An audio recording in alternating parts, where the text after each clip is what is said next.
Welcome back to Spooge MMA with your host Spooge, and in today's video we will be predicting UFC 298 Alexander Volkanovski versus Ilia Topuria.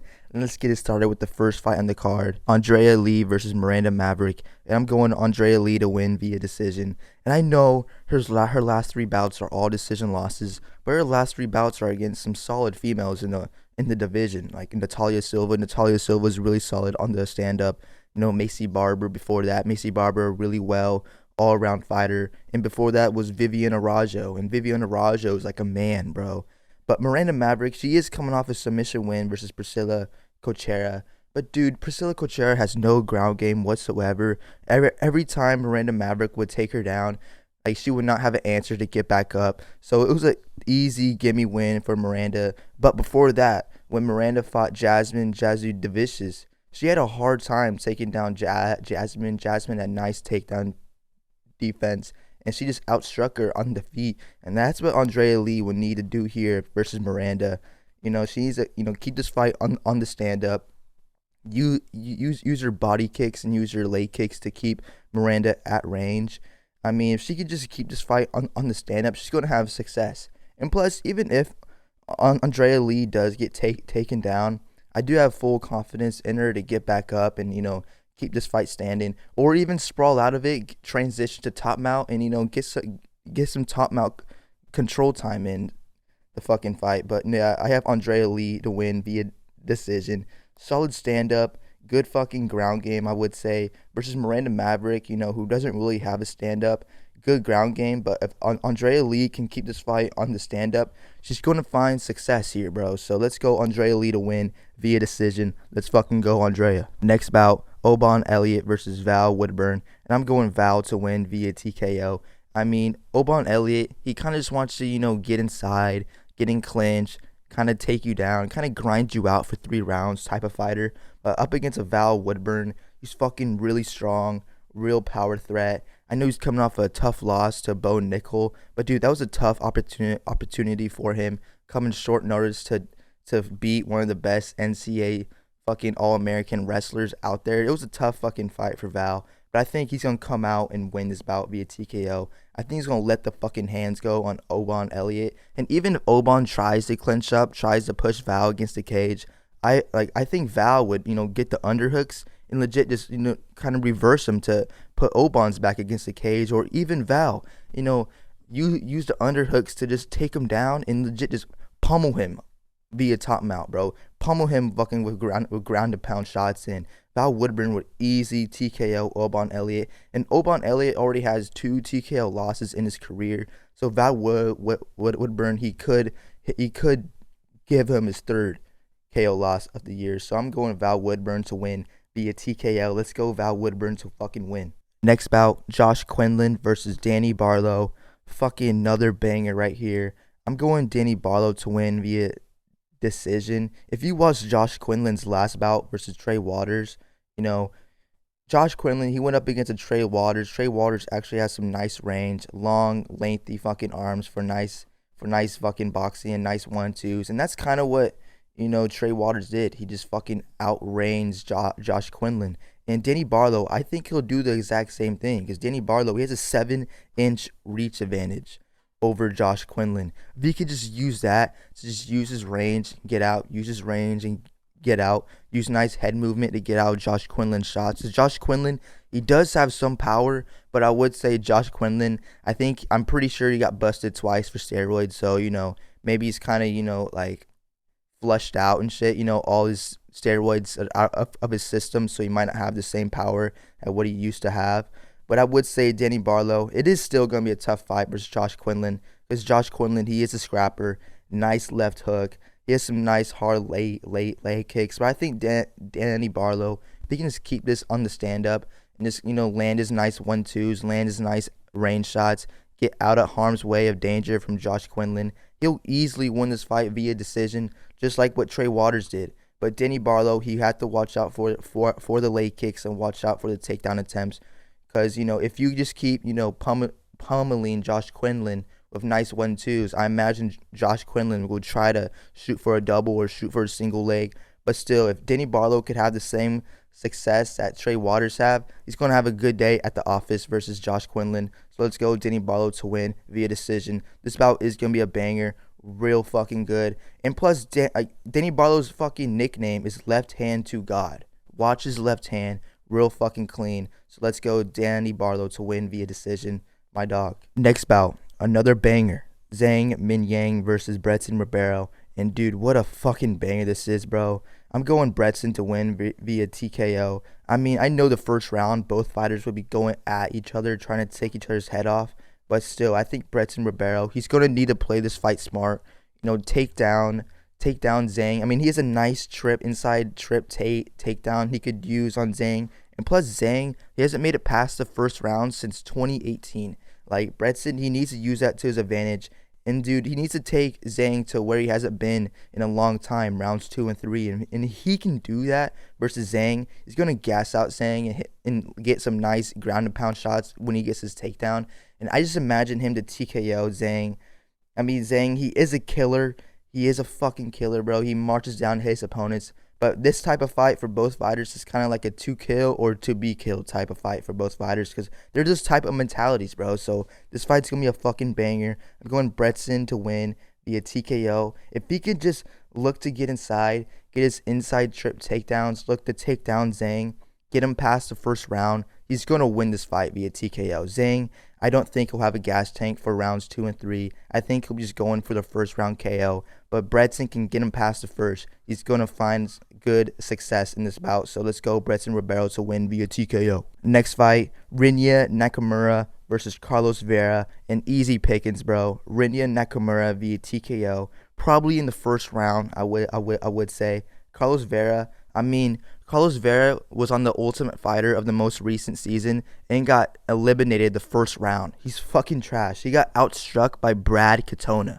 I would like to see what Rena Nakamura can do because Brad Katona has no fucking hands, bro. No power fucking behind his shots. No power whatsoever. And Rena Nakamura, if he could just open on Carlos Vera like how he opened versus Toshiyama Kazama, he's going to fucking light Carlos Vera up on the feet. And I can just imagine Rena Nakamura to get a quick first round TKO. If he can just, you know, do exactly what he did in the start of the opening of the Toshiyama Kazama fight versus Carlos Vera, he's going to light him up in the first round. Easy TKO finish round 1. And let's fucking go. Rena Nakamura to win in the first round. Let's fucking go. This fight's going to be a fucking real sick fight. One-sided fight. All Rena. So let's go Rena to win, guys. Knock on wood, of course.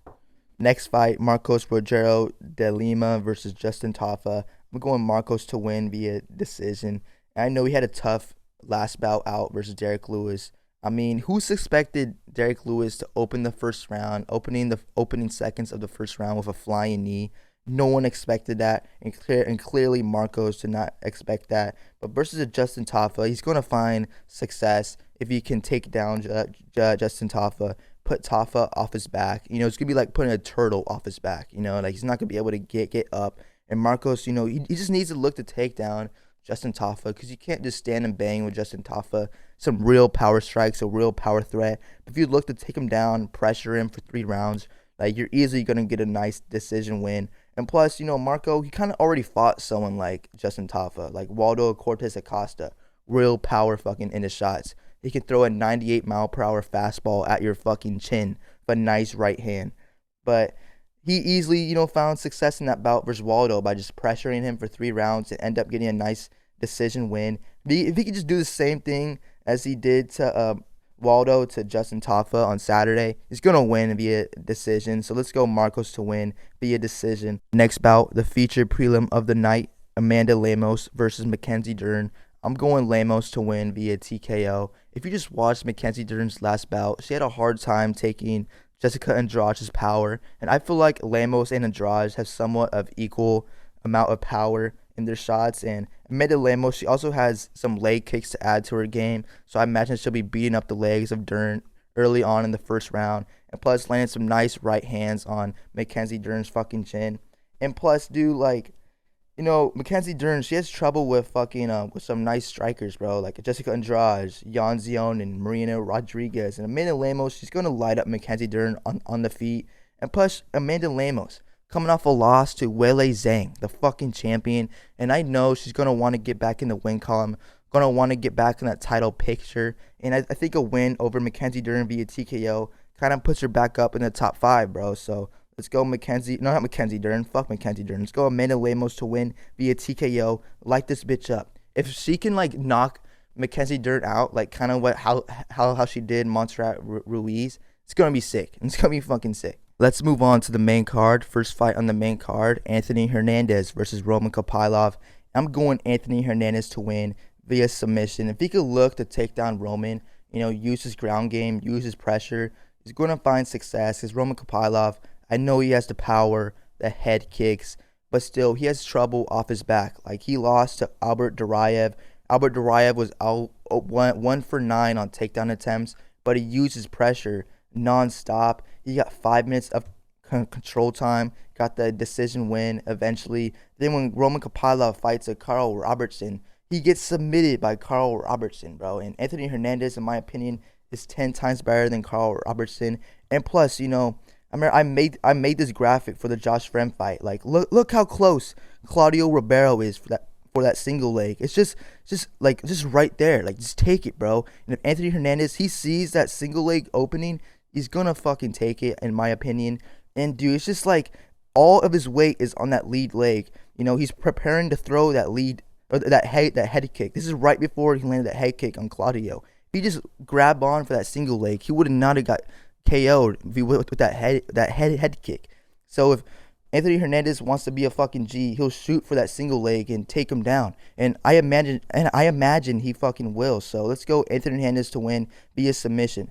Use your ground game and your pressure and your takedowns for your advantage versus Roman Kopylov. He has trouble with the takedowns. He has trouble with the ground game. So let's go Anthony Hernandez to win. Next fight, Morba versus Henry Cejudo. I'm going Morba to win via decision. And plus, Henry Cejudo, like, fuck Henry Cejudo. Like, earlier this week, firing his coach, and then all of a sudden, fucking rehiring him. It's like, he saw what everyone said on social media. He felt fucking sad. He felt fucking hurt. So he had to, rehire his coach, Eric.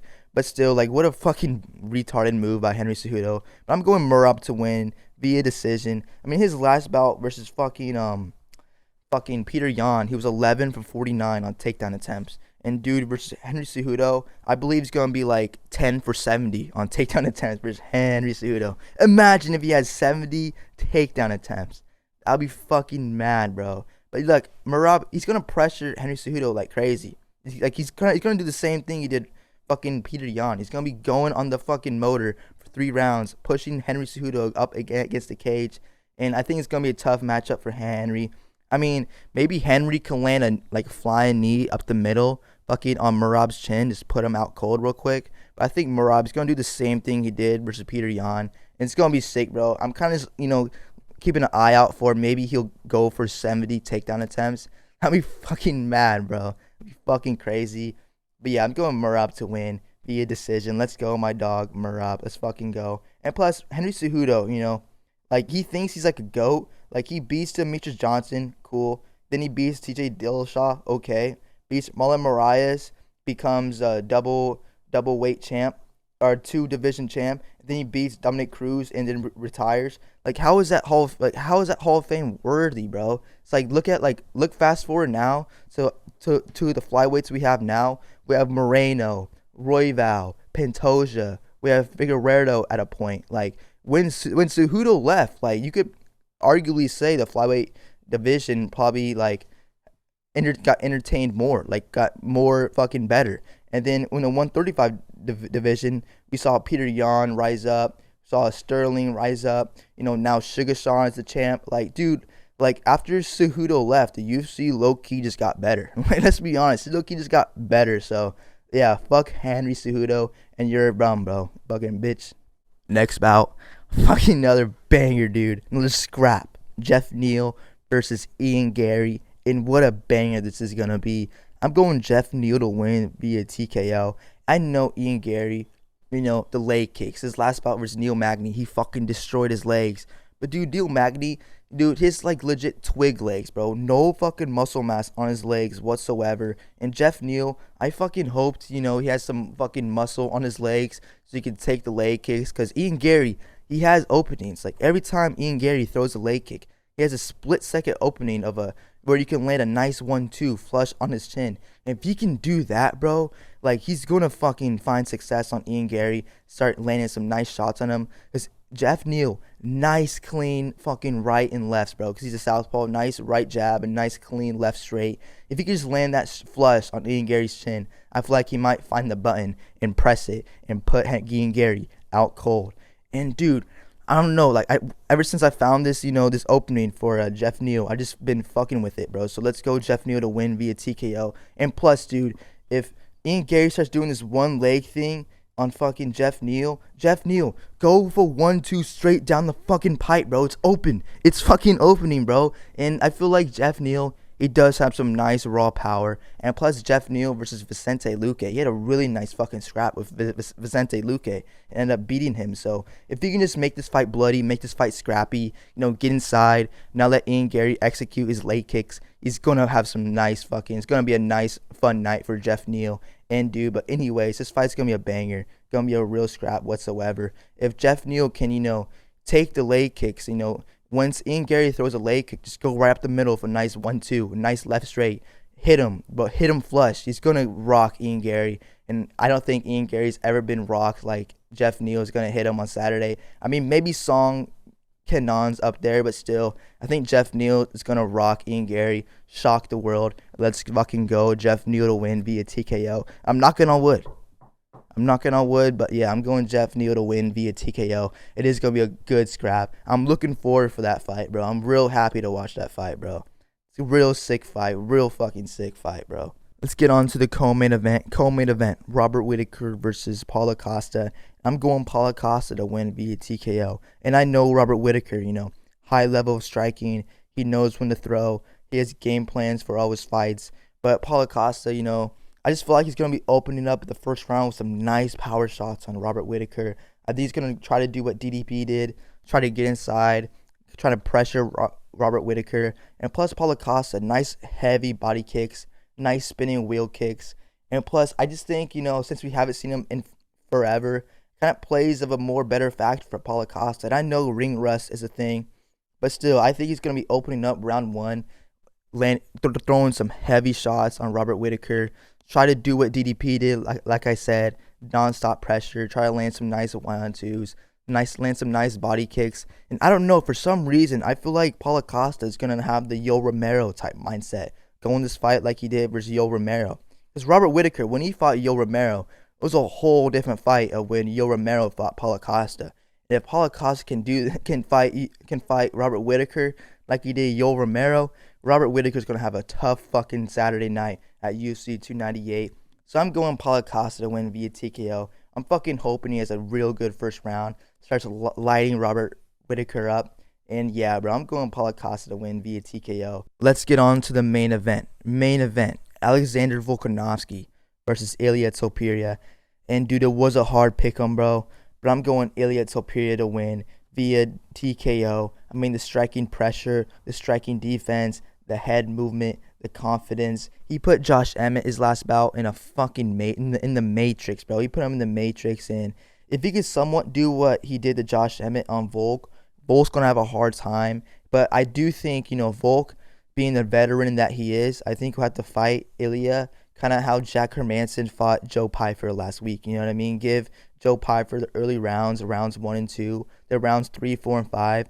Kind of pick up the pace on the feet, look for takedowns, keep his opponent off his back and shit like that. But still, I think this bout between Volk and Ilia will be over before 4 rounds. I think Topuria is going to find the chin on Volk before 4. But I do think the fight does go later on in the bout, like rounds 4 and 5. I would say that kind of puts more advantage in Volk's hands, because Volk he has been 5 rounds more than Ilia Topuria has. I think Ilia only been to the 5th round once, and it was the Josh Emmett fight. And dude, if you watch the Josh Emmett fight, Ilia, that last round was pretty fucking gassed, pretty fucking tanked. kind of coasted it, kind of looked for takedowns and shit like that. But I think, Ilia early on is going to have to hit Volkanovski with some shots to, make Volkanovski like remember those shots. Don't go through this entry, don't go through this entry. But it is going to be a real good fight. I think Topuria is going to, chin him before 4 rounds, maybe before 3 rounds. But like I said, if this fight goes later on, rounds 4 and 5, I think Volk does find more of an advantage here. But still, UFC 298 is gonna be crazy, bro. Hope you guys have a good fucking time. If you guys enjoy listen to my takes, watching the video, and yeah, bro, Spooge out. You guys have a good fucking Saturday, UFC 298. I see the troops in the next one, yeah.